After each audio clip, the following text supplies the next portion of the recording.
Accessing library computer data.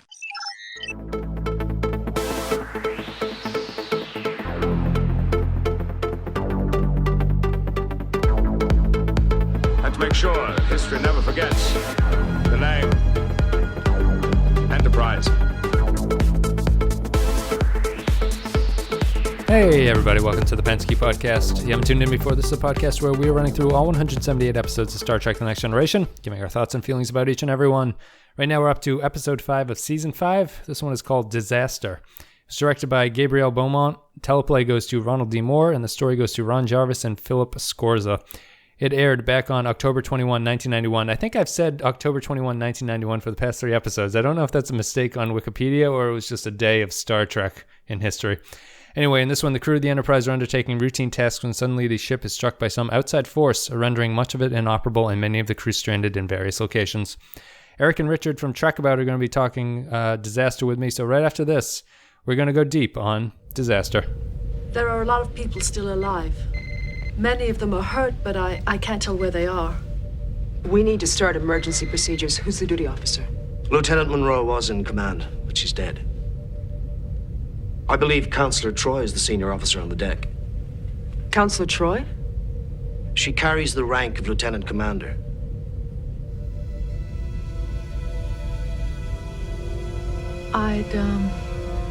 I'd appreciate some suggestions. You know, for as interesting as an episode as I think Disaster is, I could not come up with a decent way to sort of segue into the podcast, which is always something that I like to enjoy doing. I like to somehow bring up something that's going on related to anything. But this is a difficult one to do. I went through like the Poseidon adventure. I think that's a little bit too dated of a reference to sort of go to, but I don't know. Has anyone here, I'm a East Coaster from Boston, and I've never been in a natural disaster. Has anyone here experienced a natural disaster? Well, not a natural disaster. Well, oh, yeah, anytime. No, anytime there was a hurricane, you would like have a panic. You'd be like, we got to go to the store, and you'd take us to the store, and there'd be like 5 million people, and you'd buy all this water. You would fill the bathtub up with water, and like nothing would happen. It's good to be prepared. I would like make sure that, I had liquor in pot, and that was like just the way I dealt with blizzards. But, you got all this food and stuff. And I think it depends on how you define natural disaster. I mean, I've been through blizzards and I've been through 2 hurricanes. I mean, we were in New York during Sandy. I mean, that wasn't great. So yeah, that's true. Sandy didn't make it up here. I guess we get the even Sandy didn't want to go to Boston. Sandy didn't want anything to do with it. But we get like we had like, I'm sure New York felt it. There was like a very minor earthquake in like Nova Scotia a couple years ago where the building shook a little bit. And I felt that, yeah. I was in the subway when that happened and I didn't notice it at all. I thought I was at my cubicle and I thought I was passing out because like it just started waving around in front of me and then it stopped and that was pretty much it. So, I mean, besides blizzards, I've never been in any sort of situation where I've been, cut off from others or any kind of like grand failure of any kind of level. But that's what we're going to talk about here because the Enterprise is going to crash into a quantum filament, which is not the same as a cosmic string, you idiots. And everything goes haywire. And I guess I wanted to start this one off with you guys. If I haven't introduced, this is Richard and Eric from Trekabout, the podcast. We're going to talk about Disaster. And one thing I've noticed season 5, we started with Redemption, me and Clay, and we noticed that in season 5, a big difference from the way that the show had previously been is the show is really pushing the number of storylines that it's willing to have in a single episode. Redemption had a whole bunch of different arcs. This one's a little bit different because everyone's kind of in the same situation, but it's still a little bit. The show never really was comfortable splitting characters off to the extent that they are now. What did you guys think about how they did in Disaster in terms of that? Yeah, this is was a very interesting storyline because it is a bunch of moving parts and, everybody is very cut off from each other and they're very good at picking combinations of characters that don't really spend time together. Like Worf and Keiko, for example, they don't really ever have interactions with each other. And now they're at a very intimate and, heightened, moment together. And it works very well, in giving that it, gives more insight into both of those characters. Yeah, and I think it also helps the episode feel a little bit, maybe a little bit more interesting or organic, because if you had an episode like this, I mean, they've done episodes like this before, and if you have just one or two stories, that actual story needs to be a lot tighter. Whereas if you go, I mean, we have Worf and Keiko in 10 Forward. We have the story with Riker and Data trying to get to engineering, and Riker's taking Data's head off. You know, we have the bridge crew with O'Brien, Troi, and Ro, and then we also have Picard in the turbolift with the kids. Yep. And I think that you know, these four stories, if any one of them, or perhaps even like there was a main A story with the bridge crew and there was a B story with Riker and Data trying to get to engineering, I don't think that the episode would hang together nearly as well, because having these individual like four different stories allows each one to reach its limit, and you don't really have to artificially increase the tension or increase the stakes or sort of overwrite those scenes if each one had to hang together for 20 or 25 minutes of the running time of the episode. Yeah, it also helps make the disaster seem that much more, bad, frankly, because, again, if you just have one story we're following, all right, that's fine, but you have four very different storylines, and, that also implies that there's, we could go to any one of a dozen other storylines of just random people and how they're fixing something. And again, given that all four stories are very different problems that they're dealing with, Troi is dealing with the vagaries of command. Riker and Data are just dealing with a major physical challenge, Yeah. They're dealing with their secret love for each other. Aw, it's not that secret. Now you see, if this was Geordi and Wesley, they're just huddling together and, crying. I'm glad they did not. Well, Wesley was off the ship at this point, right? So, yeah, he's gone. Yeah, that was a good call on our part. So Geordi is holding his Wesley doll and crying. Well, I completely forgot the fifth story, of course, which is Geordi and Beverly Crusher. And oh my God, yeah. There's 5 stories, yep. Went nowhere. But anyway, that's not important. I was about to say, hey, Geordi wasn't in the episode, was he? Well, I think it speaks to the, like you mentioned, it goes nowhere. The Geordi and Beverly one, they're kind of the sort of odd characters out, because I was watching it, I was like, oh, that's nice. It's like, I'm not sure Beverly and Geordi have ever shared a scene together. And then I thought about it, it's like, oh, they've actually shared a lot of scenes together in sickbay because of his visor. Yeah. But you just don't remember it, really. Like, it doesn't feel like a natural pairing that would go well together. Their storyline is also sort of the weirdest, because it's basically a lesser version of the Riker Data storyline. Yeah, they have a plasma fire they need to put out, and they succeed, and it's kind of like, it's nothing deeply thematic. It's just two people working together, and that's fine. I like it, but which I think is interesting too, because I think it does speak to kind of the one of the joys of TNG, which is just that you're watching Starfleet officers and characters that are exceptionally good at what they do, and if they're able to overcome the challenges, these pretty extraordinary challenges, frankly, that, I mean, the Enterprise is basically disabled and just sort of floating in space, and they're able to overcome these challenges. I think it's kind of just nice to see people working together and doing a really good job in cooperation. At the end of the day, that's what solves the problem. I think we don't see enough of that now, I think. Yeah, and I would say, frankly, doing stuff that's outside of their general area. I mean, we have a doctor and an engineer, and they're doing, lifting heavy things and, doing some extraordinary physical ability, but they're still doing it because they, this crew is the best of the best. I mean, this is, one of the things I was thinking about with this episode is how much Starfleet encourages extracurriculars on the part of its members. Yeah. I mean, this storyline will ultimately lead to Troi deciding to take the command test herself. And as we learn in the same episode, when Troi does that much later on, Crusher, in the meantime, takes the command test herself, and she kind of just says, she kind of just does it for the hell of it because she just wanted to do something different, something more. And I mean, the Crusher and Geordi storyline begins with Crusher doing another one of her damn plays and trying to recruit Geordi to do that. I mean, I really like how much the officers are encouraged to write poetry or do plays or just do these other we'll do a little concert like that. I don't know, that kind of really, I like that one of the things we see a lot in Next Generation, but in general, is that Starfleet does push its members to become more and better than they are. And yep. I don't know, it pushes them in more than just a military way. A good officer is very culturally knowledgeable, is very knows command as well as their own job. It's kind of a problem of the show. The show always deals with scale very badly. Like me and other guests have always laughed about like the physics of why spaceships are so close to each other doesn't make any sense. They do it obviously because they have to film it and look at things like that kind of way. But like the way that they portray battle scenes is if these ships are miles and miles and miles and miles apart from each other. Like that's why they miss and they move so slowly, and it's all sort of scales all screwed up.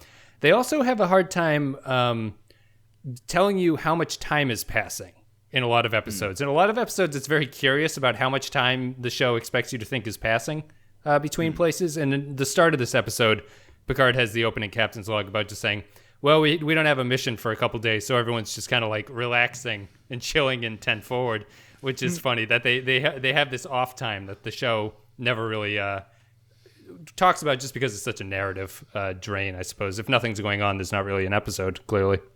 Yeah, and I think that, to your point about space, the ships being close together and all that kind of stuff. I mean, Richard and I actually had a conversation about this a little while ago, because I watched the first season of The Expanse last weekend, and I don't know if you've seen that, but it is generally in the vein of more of a Battlestar Galactica sort of thing, where it's real physics in space and the ships don't necessarily get very close to each other, and when you fire weapons and things like that. I mean, there's one scene in The Expanse where a ship has torpedoes fired at it, and they have to sort of calculate a trajectory, and the torpedoes take quite a while to get to the ship. It's not instantaneous. And TNG and Star Trek in general is very much in an older, it comes out of the sort of 50s sci-fi, where I don't think that Hollywood writers at the time really understood exactly how big space is, and they sort of treated it more as air superiority in World War II or something, because that's kind of where they were coming from. Gene Roddenberry served in World War II. And so, a lot of the writers of that era had a lot of military combat experience. And I think that just kind of informs where they're coming from. Whereas now I think it's much more of a thing to make space out to be quote unquote more realistic.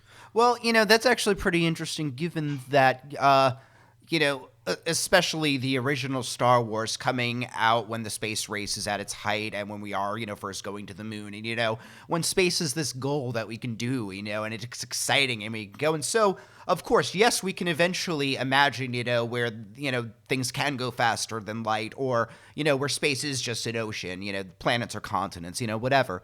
Now, we never go to space. There are no manned missions to the moon anymore. There is no, we all know at this point. To be fair, there's nothing on the moon. So. But you know what I mean? Like that's what the government tells you.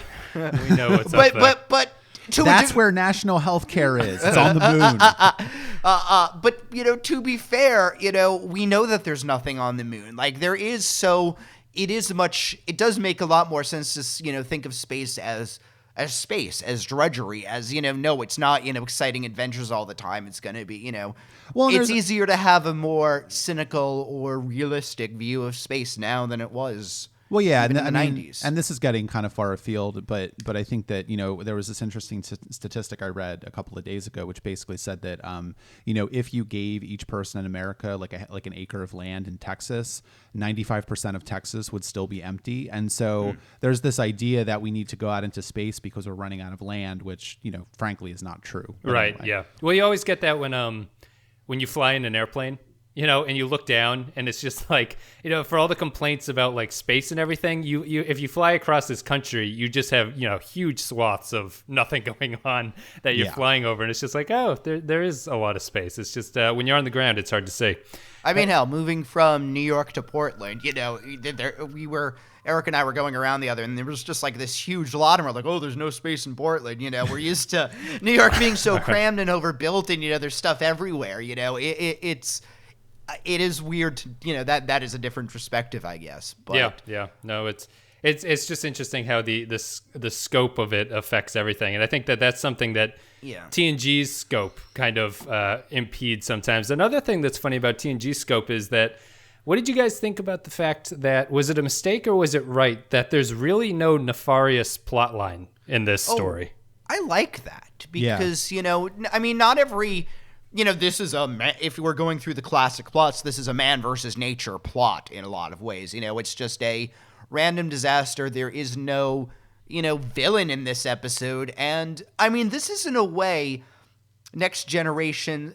One of the things we talked a lot when we were dealing with Next Generation was how, Roddenberry had this dictum at the very beginning, the cast can't argue with themselves. They all have to be getting along together. They're all working together. And while later characters, for example, Ensign Ro was a perfect example of one of those characters who could be at odds with the main cast or could disagree with them. And, frankly, her disagreement with Troi, is a lot of their plot in this episode.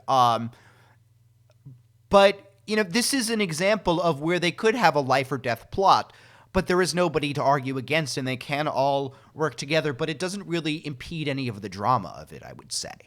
Because, what they're dealing with is a plasma fire. That's nobody's fault, really. It's just something they have to do, so, we got to figure it out. And I think it's also important that TNG reminds us every once in a while that space is still dangerous as well. There is something profoundly insane about, sealing yourself into a pressurized tube and hurtling yourself through space at, light speed. I mean, it is something that I think TNG doesn't do nearly as well as maybe like TOS, for example, because of course the original series was of an earlier era and definitely did make space out to be perhaps a little more dangerous than TNG. I mean, TNG, a lot has been said about the physical environment of the Enterprise D, where it's, all lush carpets and there's, fish tanks and plants everywhere. Yep. And there's a bar and there's like a lounge. And there's children on the ship. There's children on the ship. But it's so comfortable that they don't provide you anything to hold on to when the ship starts to shake. It's like that's so exceptionally rare that people just have to brace themselves against the wall when the ship starts to shake around, which I think is always funny. Yeah. They don't even have seatbelts, do they? No.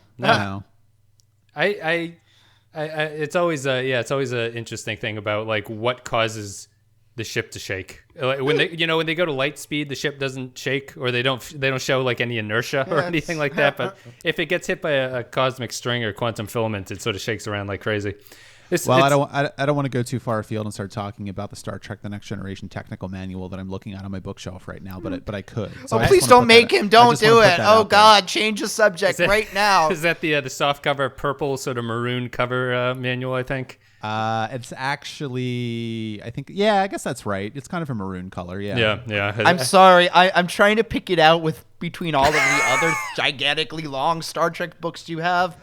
And, just of the manuals, like you have, so I'm sitting right next to the shelf. There are 2 shelves of just novels. Yep. Then there's another shelf that's just like manuals and like episode guides and all of that. Is that a problem? It's not enough, Eric. I'm working on it. Okay. The novels are always interesting to me. They're just it's weird too. I can't imagine being an author who bases my work off of some other like property. That seems a little bit odd to me. I always enjoyed the books when I read them. It's just a funny type thing. I don't know if it's regular work. It doesn't pay too badly. That's clear. And it's a property that someone's sure to buy, which is the nice thing. Yeah, that's the other thing too. Does anyone feel that the subtext of this episode is that Riker is having an affair with Keiko O'Brien? Is that correct? My wife was who gets upset when I call her my wife. So Amy was saying that she was watching this and she just like. First, Riker is the first one to reach out and grab a pregnant woman's stomach, which is always kind of a weird thing. And then he's when she's on the ground, he's just clutching her face for no particular reason as he's kneeling over her. And he wants the child to be named William. Yes. And he comes, Molly comes out and she's got a beard. She's got a beard and a trombone. I kind of feel like Riker is just one of those guys that's very egotistical and very earthy. Yeah. I don't think that there's any sort of nefarious plot behind this. Although that would make the line in Defiant, the DS9 episode, where O'Brien sees Riker, who's pretending to be Will Riker, and is actually Tom Riker, the duplicate. when he says, "You know what you did." Yep, you know, it would. That We've got adds, some- do you we've guys? got I some don't know good if headcanon you here. talked about it in that episode, but is the reason he says that to O'Brien just so that O'Brien won't continue talking to him? Yeah, I think so. I didn't get that. Yeah. I think it's just a way for Tom Riker to shut it down so O'Brien doesn't start saying, "Hey, remember when you, me, and Keiko had a three-way?" You know, they don't. Yeah. What does my dick look like? It was confusing that O'Brien just sort of gave up. I feel if someone I knew for that long came up and was just like, "You know what you did," I'd be like, I don't remember what I did. I'm sorry for that. But I think that O'Brien is always one of those characters that's just really he has too much work and he's really tired of your shit and he just doesn't want to deal with it. What if this is like a later? It turns out in a later episode that it's revealed that O'Brien actually did something really bad, like to Riker, like that we just didn't see, and like that's a flashback, and so you spoiled it for me. Or just O'Brien is just stewing about what actually happened. Well, there's a nice segue for you. I was you guys are on Deep Space Nine now. I found the bridge scenes on this one to be very DS9, and that's really just because Ro is present. But yeah, given that it is about disagreement, between three characters, trying to, I can see that. And I think in a sort of non-professional. Well, they're professional, but they're still sort of willing to yell at each other a little bit. Yeah, and I think that I think it's funny you say that because I can see that, and it does kind of feed into the fact that, and we talked about this a little bit when we talked about TNG about how the show was really good at sort of picking up on minor, individual siloed plot points or characters or alien races, and DS9 really took them and ran with them. I mean, it's a complete accident that, for example, the Cardassians even exist, because in their first episode they were supposed to be the Romulans, and I think Rick Berman is the one who said, "Look, let's not use the Romulans, let's come up with something else." Perhaps one of the only good contributions Rick Berman ever made to Star Trek, but that's neither here nor there. And so I think that if you look at Ensign Ro, and she's a Bajoran, she is someone who has come from a very, very challenged, disadvantaged background, being a refugee from the Cardassian occupation. Yeah, I definitely can see that, and she is it's something that I don't know is intentional, but I think it's something that is really indicative of the way that sort of that early mid 90s Star Trek was able to sort of, while DS9 is doing very different things than TNG did, it is still Star Trek, and they're able to pick up on and build on a sort of coherent worldview in a certain sense. Well, I found it kind of interesting that, they make it clear that, immediately once it's realized that there are people in the engineering, Ro does immediately apologize to Troi, and I thought that was a mistake. You finished, but I thought it was a mistake. Well, because, Troi ends up saying, like, you could have easily been right. And I mean, I think it's making it clear that, Ro was, in this particular case, Ro was incorrect in that, there were people, to be saved. But there is a version of, and there is no way that we would think that Troi would let that portion of the ship go. But, I mean, we see a few examples in DS9, frankly, where Ro's position, let them go, where that was the right decision, or that is what characters choose to do. I mean, in a way, this is introducing that there are going to be some situations where that is the right thing to do. It's bringing a bit more of a complexity to the universe that it doesn't really pick up till DS9. It doesn't really have the ability to pick up till DS9, but that it's interesting that exists at least as a possibility in this space this early. Yeah, I'm sort of torn about that. I understand what they're doing with the Ro character here. I read something. Michael Piller thought they had made a writing mistake in having her. This is Ro's second appearance after Ensign Ro. He thought that he made a mistake in having her be dead wrong in her second appearance. I don't know if I'd call her dead wrong, but I would say that her position, the argument they're having about what they should do is not 100% like drawing me in, sort of. Like, it's not, there's not stakes there that I'm really interested in what the outcome is, because does Troi make the right decision here? I mean, I think so. She does. She leads to if she didn't decide to leave the ship and make the line to engineering, then Data. That's what Data and Riker end up picking up, and whatever Data does, saves the day enough that it won't blow up. Yeah. I mean, I think it's I don't know that it's a mistake. I mean, I think that Ensign Ro, at least in her first appearance, she was introduced as someone who was a hot-headed problem, and I definitely can. I mean, I think it's unfortunate that Ensign Ro, I think, only appears 4 times in TNG or something like that. She's 7 times. 7 actually, but I was Wow. surprised she's front loaded in season 5. There's 5 appearances in season 5. Well, because for me, it really speaks to the difference between the ways in which TNG used recurring guest stars and the way in which DS9 uses recurring guest stars, because TNG definitely seems to forget about the existence of Ensign Ro, and in a way that DS9 never forgets about the existence of Gul Dukat or Garrick or a number of recurring characters. Yep. And so She only exists in those 7 appearances. You can't ask the question, well, what did she do in season 6 during this episode, when you can't even make it up. You can say, well, what was Gul Dukat doing at that time? Well, here he was working on this, whatever. Yep.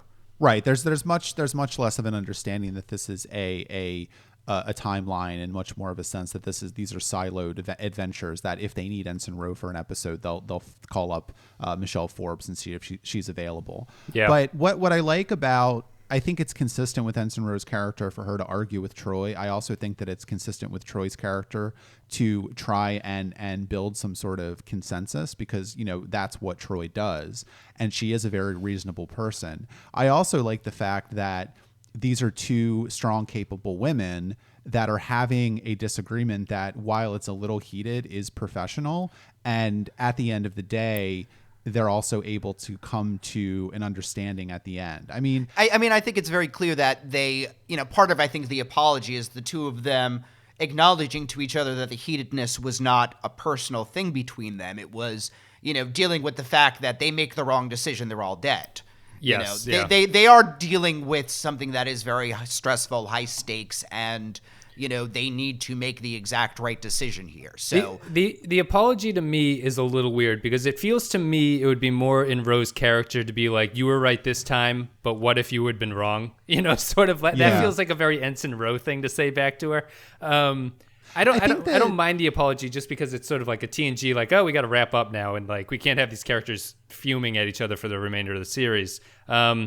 I can definitely see that, but I kind of read the apology a little bit differently, where I think it's hard to say anything definitive about Ensign Ro, because again, she is in so few episodes, and I don't know that we ever get a fully rounded sense of what she's like as a person, but we only see her ever in certain situations that of course brings out different sides of her personality.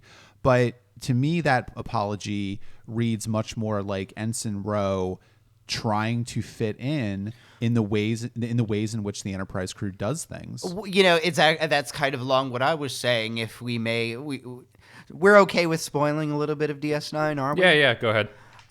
Because we're dealing, at this point, Eric and I are recording season 4, and so Worf has joined the cast, and we've been talking a bunch about how he's fitting in, and he's had to.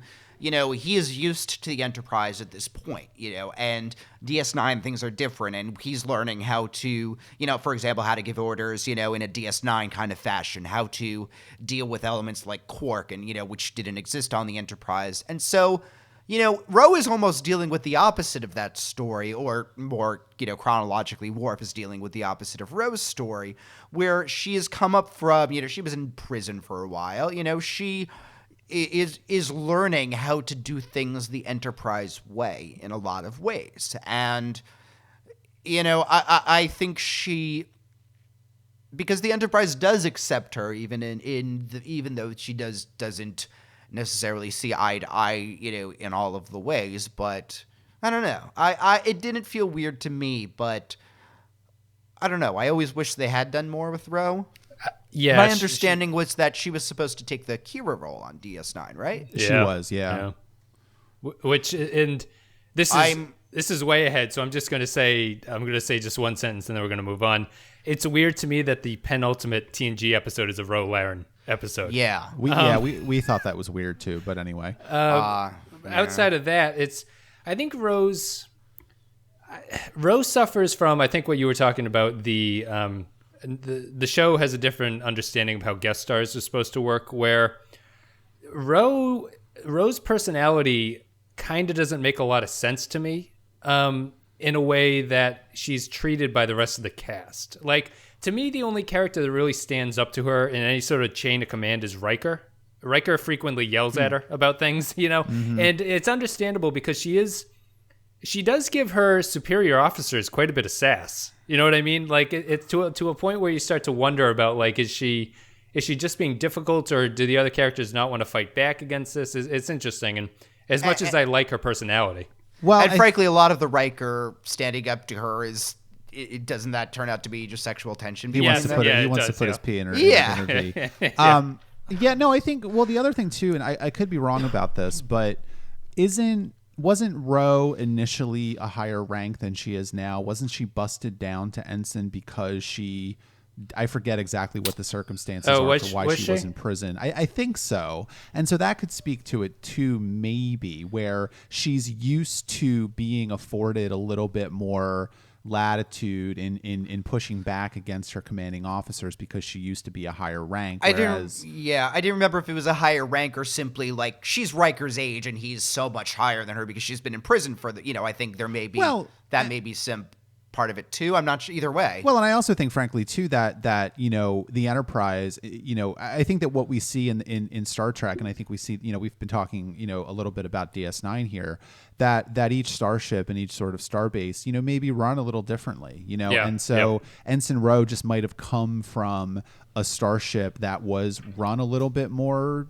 aggressively than the Enterprise is. Yeah, no, they have some interaction with an episode where Captain's just like, well, he's being a little sarcastic with Picard. He's like, well, we can't all have the luxury liner. Some of us just do like transport missions back and forth between star bases.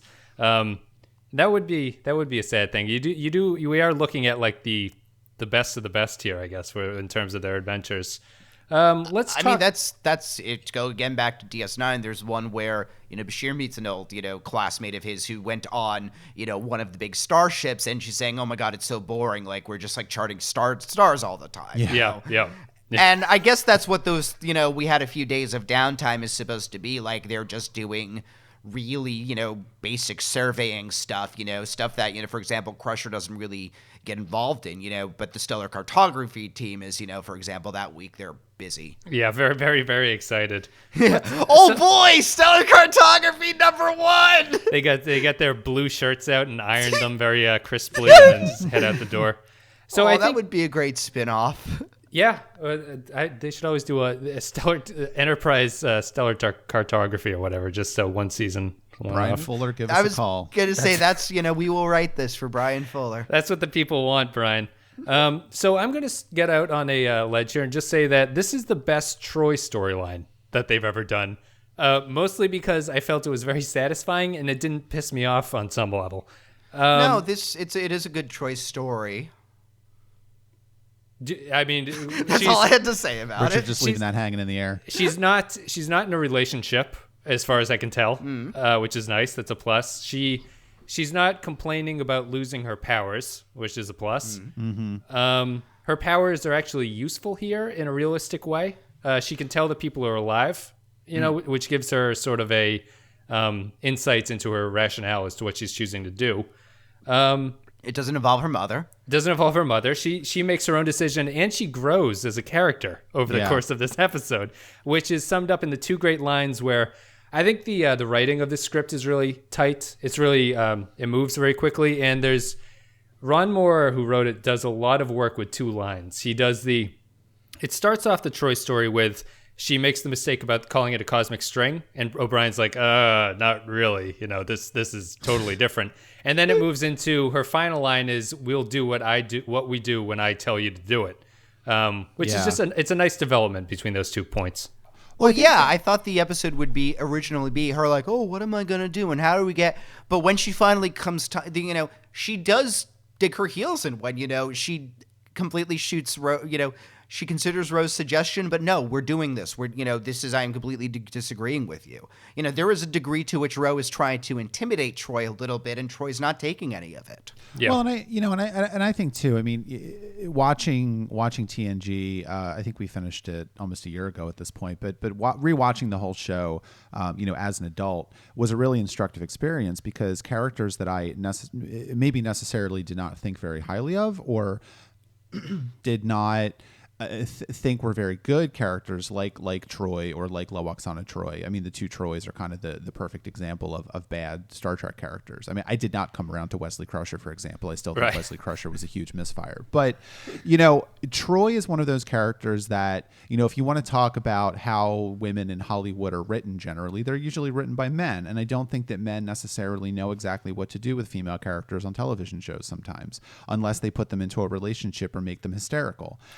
Which obviously is ridiculous and sexist. And so I think that there's a real difference between Troi episodes, quote unquote, which are usually not very good because the writer doesn't know what to do with Troi except remember that she has lady parts and is going to use them because how can you write an episode that has a woman in it unless she's having sex with a man? It's crazy. You can't do it. Which is interesting because one of the best Troi episode, bar none, is Face of the Enemy. Yeah. So, and I think the other thing too is when Troi, I really grew to appreciate Troi in this rewatch because when the show is using her in a supplementary capacity like they are in Disaster, she's a great character. Yeah. Yeah, we were talking, just the two of us, and I was saying, it would have been interesting if she had been the one who went over to DS9 because, put her in a situation where everybody's lying, where she does, people would need to do some infiltration missions and, Face of the Enemy demonstrates she's really good at her powers are very good at picking her way through a very unfamiliar situation. Yeah. So, when it is a shame that they never quite figure out how to use her because at the, episodes like this where she is able to thrive and where Marina Sirtis is able to thrive as well are really good. Yeah. Yeah, she's not forced to do hysterics in this one, which is nice. You'd think going on previous information she'd have like a breakdown or something. That does not happen, which is nicely refreshing. She's perfectly capable in this episode. And I think if I had to pick a storyline, I'd say this is a Troi. Like she's the A storyline. It's not a Troi episode, but it's sort of like her arc is kind of the major one. I feel like in the Netflix description, it even focuses, when the Enterprise is, taken by not a cosmic string, Troi must become command or something like that. Yeah. How do you choose to sell it? What did you guys think? Let's see. Before we go, we don't need to go through each one. What storyline did you like the most, and which one did you like the least out of all of these, and for what reason? Well, I think the one that I liked the most was the Troi Bridge story. I think it's very, very strong. I think I always like it when I see female characters on a television show that are, being treated respectfully and like people. And I think that this one, that storyline in this episode does that very well. I think the one that I like the least is it's a combination of the Riker and Data storyline and the Geordi and Beverly storylines, just because I don't feel like they completely earn the screen time that they take up. They pick do one or the other. Yeah, they do have their charms, and I think that if I had to go with one or the other, I would probably have cut the Geordi and Beverly stuff, just because I don't know that it really teaches us much about the characters, and it's not that entertaining to watch. Sorry to interrupt. Theirs feels the most disconnected to me. Yeah, it's not really real. They're in a same situation, but it feels like it's totally disconnected from all the other plot lines. Yeah, even Riker and Data at the end, they're the ones who, close the circle and fix it. Right. Even if, we haven't really talked at all about the Picard storyline, which is, fine, it has kids, but, it's fine. He's still the captain, and so that is a very significant, and to have a situation in which the captain is, physically injured, is certainly and has to depend on children to get out of it. But I do think that the Picard storyline is interesting because it does butt up against the sort of societal or cultural belief or expectation that if you don't want kids, you must hate them. And, you know, speaking as someone who likes kids fine, but doesn't necessarily want to have my own, I think that it's good that Picard's a little uncomfortable around children. He doesn't necessarily know how to talk to them. Pro tip, Picard, you just talk to them like people. Kids like it when you're sarcastic. And also that you know, he's able to sort of figure out what to do in the situation. It turns out that Picard is actually pretty good with kids, and I like that. I like that storyline. I wouldn't want to see that one go away. But I mean, that does fit into the larger arc of Picard, which isn't something that has been, hugely. But I mean, he does start at the very beginning. I mean, that's one of the very first things he tells Riker is that he doesn't like kids, and he's, in what the fuck is the name?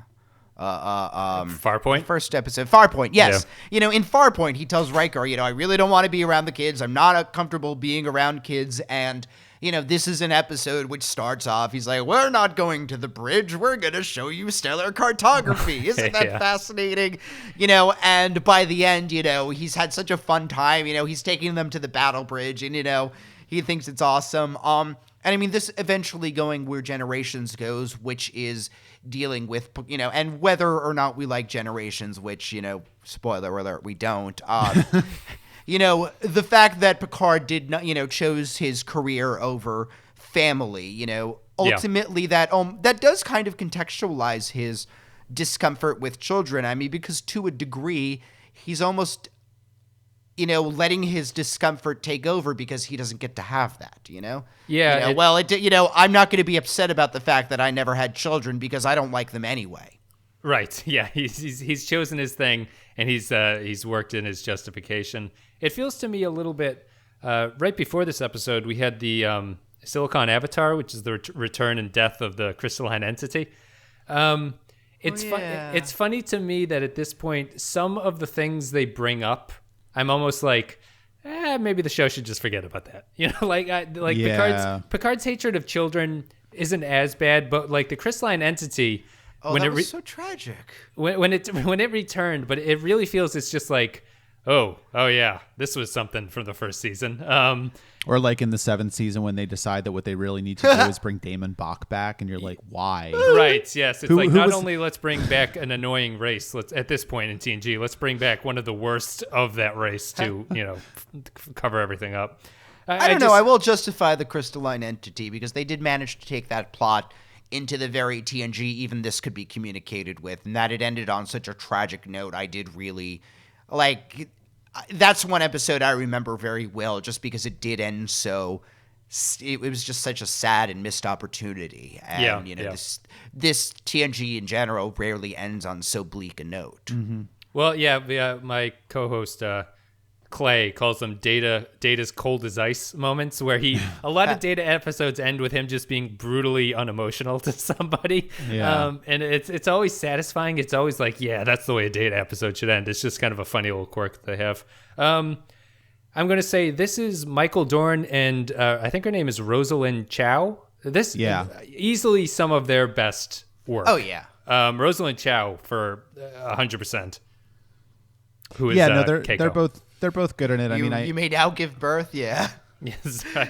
Her labor lasts like 15 minutes, My mother, always, when I was a kid, anytime I'd be bad, I was 23 hours in labor with you, It does happen sometimes, though, that labor does go very quickly. Oh, no, I know. I just think that's funny. Like, this is over the course of, 4 hours at most. Well, it's even written in the script. Worf can't believe how quickly her labor is going. This isn't the way the simulation went or whatever he brings up. It does make me wonder how Klingon women give birth. I mean, do they just kind of do it themselves? And they just cut it out. Yeah, they take a batleth and they're just like, get the fuck out of my body, child. I'm thinking about the Good Earth in which she. In the middle of labor, she's working in the fields, and then, she goes by for an hour, gives birth, and, swaddles the baby on her back and goes back. That's what the, Klingon women do. Yeah. The Klingon women are, we always think that the Klingon women are one of the more strongly drawn subsets because the Klingon women are always the pushy in terms of, sexual interaction. Female Klingons are always sort of they're basically sexually harassing the men. kind of. Like every time you see them, that's the way that they've chosen to draw them. They're very forward with how they pursue things, which makes sense in context of their culture, I guess. Yeah, it does. Yeah, absolutely. So, I mean, them giving birth would, I assume, be along the same lines. I could see them wanting men to have nothing to do with it, and that would be the way about it. So, Worf's cluelessness here makes sense to me. I thought I think the cast is settling nicely. Everyone's interactions here are very nice. Frakes and Spiner. Just the sort of way they play their interactions when they talk to each other in this one. You want me to detach your head or whatever Riker says. Yeah. It's very comfortable in their roles at this point, which I can feel that in the show at this point. It feels, we talked about how they're calling up stuff from earlier seasons. It feels like the show is hitting that turning point right now, where it's going to start getting really self-referential, and it's going to start becoming aware of itself in a way that the previous seasons weren't. That's about it. Great lighting in this episode too. Actually, I enjoy when the show gets dark as opposed to the washed out bright lights of every other episode. Then you are going to love a 7th season episode in which everybody devolves. Spoiler alert. I love that episode. I freely admit that's a terrible episode, but I love watching it. I don't know why.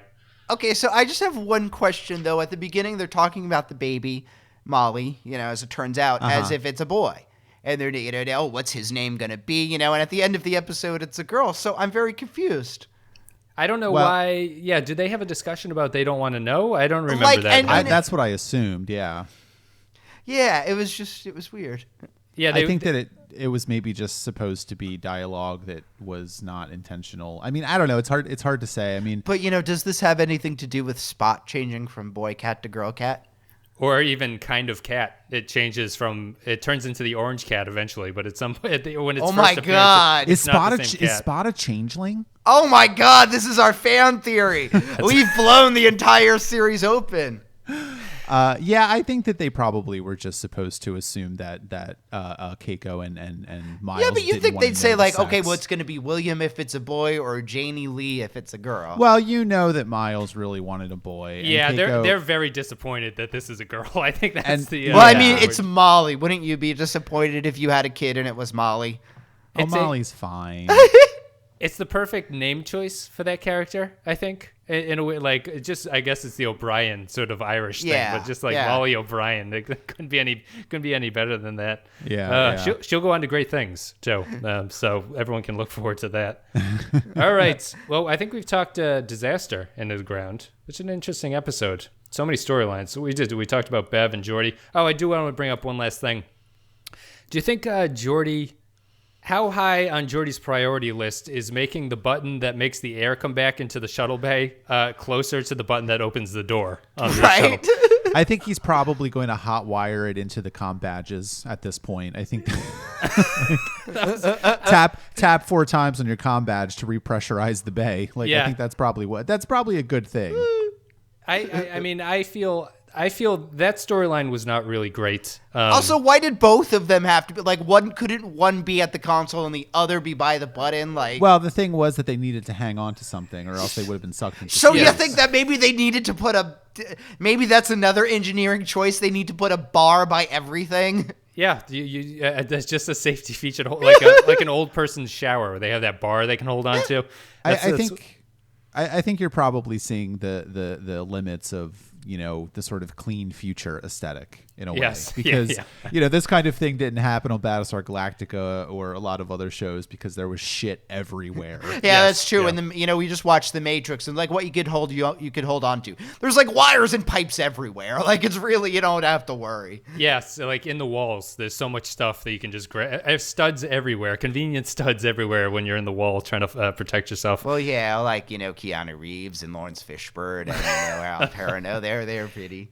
But it does make me think though that out of all the places on a starship that you might want to have emergency spacesuits or gravity boots, it might be that the shuttle bay. It's. I mean, just like something that you could hook a carabiner onto, a bungee cord. They showed it in that episode, The Hunted, where they have the super soldier that breaks loose on the Enterprise.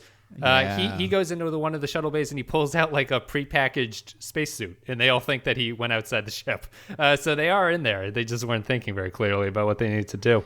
Well, when you have oxygen deprivation, it does, she does say that it, makes you confused. And yeah, very quickly. I don't know if it happens that quick. I feel the one biggest problem in that sequence, besides the fact that it's not particularly exciting, is just the fact that I really think they screwed up the direction of them trying to get to the button. I know that sounds like a weird complaint, but Geordi goes down like a sack of potatoes immediately, and Beverly there's a cut where Beverly walks past him, and the next cut is just her at the panel, and she hits the thing. Like, I needed a little bit more of a, dramatic, like a lot of angles of them crawling slowly. It happens very quickly. I think that's a side effect of having too many stories. They just didn't have the time to make it even the editors didn't give a shit about that plot at that point. It's probably the first thing to cut. They're like, well, we have 17 minutes of Geordi crawling to the shuttle to the button. And they're like, oh, cut it down to 10 seconds. He insisted on doing it until it was perfect. It's another callback. This is another episode where Geordi gets knocked on his ass by something, which is we haven't seen it in a while, but it's good to see it where the plasma fire explodes and it knocks him backwards. Always good to have those moments. Poor Geordi. He just never, He was the punching bag of TNG in a lot of ways. Yeah. A couple of my other guest stars hate Geordi. What are your opinions on Geordi? I mean, I loved Geordi as a kid because I loved reading Rainbow, but as an adult watching it, he's kind of lame.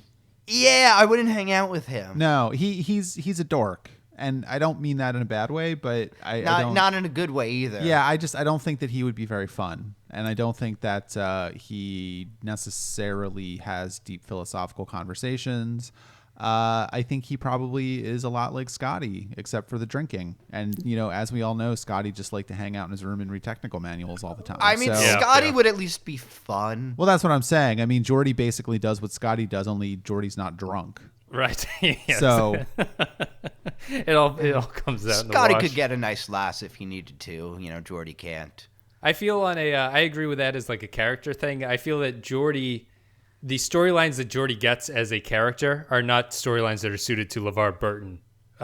Who I feel like LeVar Burton is kind of he's a pretty charismatic actor. Sure. He's not a great actor, but he has a certain charisma that I think can carry a lot of storylines, and they choose to give him none of those storylines. Well, yeah, that's the thing. I wouldn't have a beer with Geordi, but I would with LeVar Burton. Sure. Right. Yes. Yeah. I mean, I've seen LeVar Burton at conventions, and he's great. So, there is that too. We could read together. That's right. Hey, I funded his Kickstarter for $1. Anyway, let's wrap it up. I'm going to play an audio clip. Me, Eric, and Richard are going to come back. We're going to give our final thoughts and ratings for Disaster. Conduit, sir. Got it. Yes, sir. You must now change the input matrix of my secondary optical port and then connect the ODN conduit. That is not the correct port, sir. Sorry. You must hurry, Commander. The containment field has dropped to 16%. I'm trying. You need a bigger head. The field continues to drop, sir. Collapse is imminent. Try it now. I have made a connection, sir. I am now stabilizing the containment field.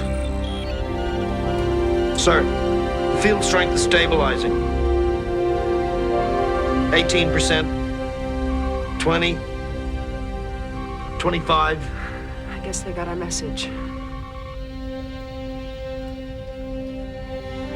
I was wrong, Counselor. You could have easily been right. Final thoughts, Disaster. So, guys, I think you're familiar. We do a rating on 1 to 5.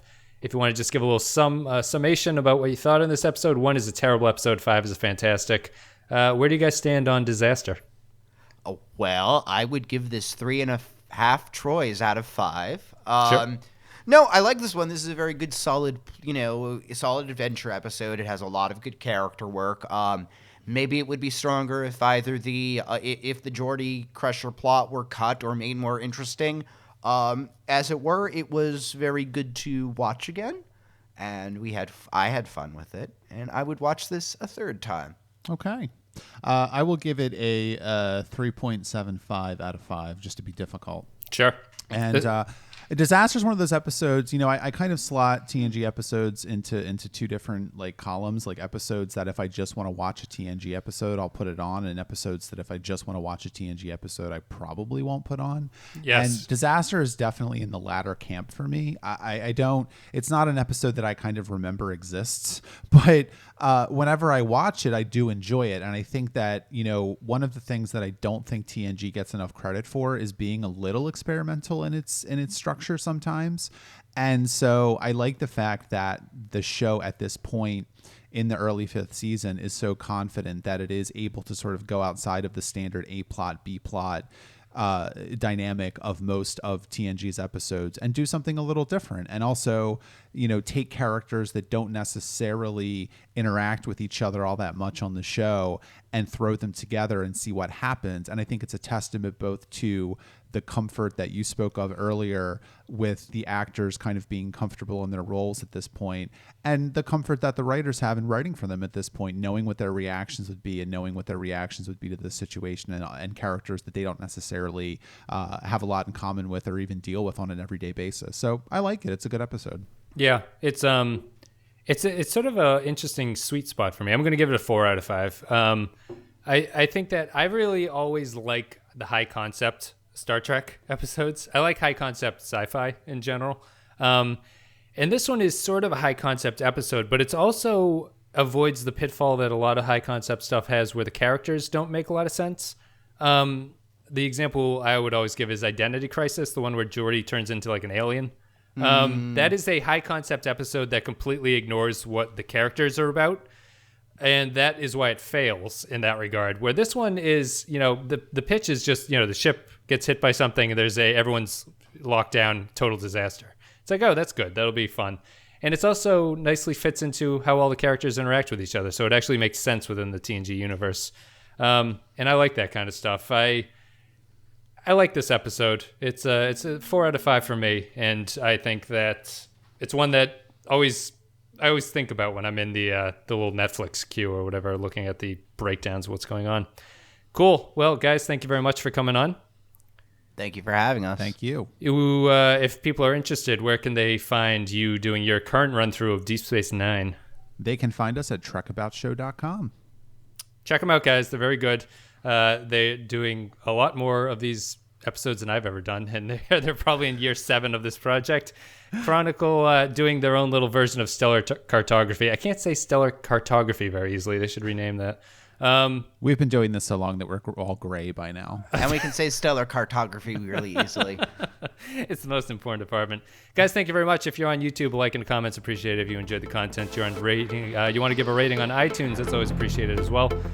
Eric, Richard, I hope you guys have a wonderful day. Thank you for coming on to talk about Disaster. And I'll send everybody over to trekaboutshow.com. And guys, I'll see you later.